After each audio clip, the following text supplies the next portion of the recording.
here at this incredible gala. This is truly a historic moment that we're seeing, this 330-acre studio, now owned by a Black man. And when you're sitting there watching, seeing all of these luminaries coming down the carpet and knowing that he's coming, I never imagined that that was what was happening backstage.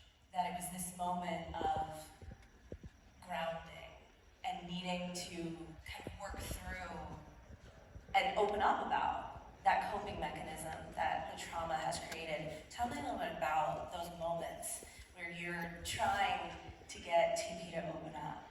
You know, it's always difficult to try to get TP to open up just because obviously he's TP and he's always in control. But that whole event, the grand opening, was probably the hardest thing out of the 10 years, just for the simple fact that it was so massive, it was so grand, and kind of like everyone felt the weight of history for that one event, that one moment. So when I was filming him in that hallway, I was like, oh, this is the moment I need to. All right, talk to. So, how do you feel right now, sir? He's like, yo, come on, man, don't do this to me. But thankfully, over the past, at that point it was 8 years, we had like a give and go flow. So he was like, all right, you know what, I've yelled at you enough. I might as well just throw you a bone. So glad we got it.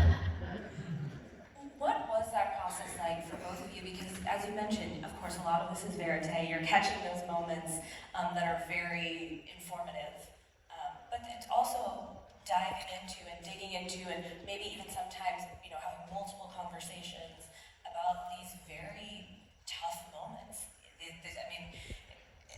The things that are revealed in this story, and some people probably know pieces and parts of the childhood, tell me a little bit about pulling those stories out and how you wanted to make sure you portrayed them. I think in any sort of human conversation, vulnerability really depends on the landing pad.